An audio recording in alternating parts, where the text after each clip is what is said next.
So this commenter says, why would you cast a vote for a candidate that doesn't align with your values?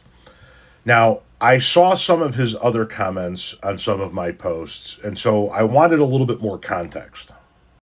So I replied, elaborate, please.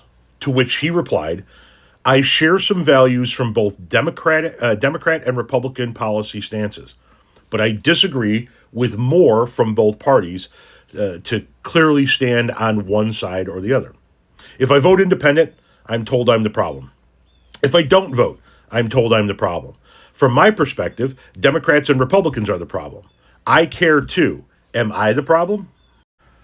And I asked for clarity because I couldn't quite get a read on you as to how your thought process falls. Your account is private, so I can only go on the stuff that you've left comments on my videos. I did see a comment that you left on. So, are you the problem? To me, you are. You are. I don't like shit that the Democratic Party does either. I don't like a lot more things that the Republican Party does, but there are things that the Democratic Party does that I don't like. I think that the Democratic Party is extraordinarily performative, for example. All right? I'll give you an example.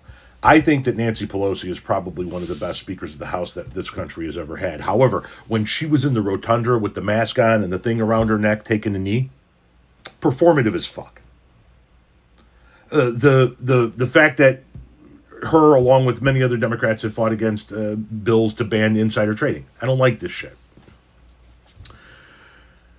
However, and I think that you've maybe watched me long enough to hear me say this before, I'm mature enough to understand that one of only two people are going to win, the Republican or the Democrat. If you don't vote, then you are helping one side or the other when you would normally vote for either a more liberal candidate or a more conservative candidate. If you would vote for a more conservative candidate naturally, and you don't vote, you're helping the Democrat. If you would vote for a more liberal candidate naturally, and you don't vote, you're helping the Republican. When you say things like, why would you cast a vote for a candidate that doesn't align with your beliefs? Because no candidate aligns with all of my beliefs. None of them. So waiting for the perfect candidate is not an option, and not voting is not an option.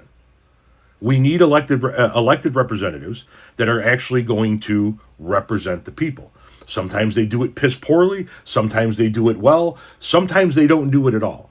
And I try to lean towards the people who are at least at some point in their career trying to pass legislation to help the American people. And over the course of my 54 years of being alive, the Democratic Party has done way more to help the American people than the Republican Party has done. And the Republican Party has slowly but surely, since I believe the Reagan era, steered into the crazy skid, to the point where we are now witnessing a full-blown fascist party. So yes, I think that you're the problem, if you want me to be completely honest with you. And in more than one way. Here's a video of a gentleman replying to your comment, which is basically trying to make the argument that, well, when black artists say the N-word in their songs, then other people should be allowed to say it as well. If you find this gentleman's video and you go back to where this comment was left, you're going to see that that's essentially the argument. So that comment alone tells me you're more conservative than you are liberal. Maybe you're not a Republican. Maybe. But I definitely wouldn't vote for any candidate that held that ideal. And if you would vote for somebody that holds that ideal, then yeah, you and I would definitely be on the opposite sides of the political spectrum, and I would view you as even more of a problem.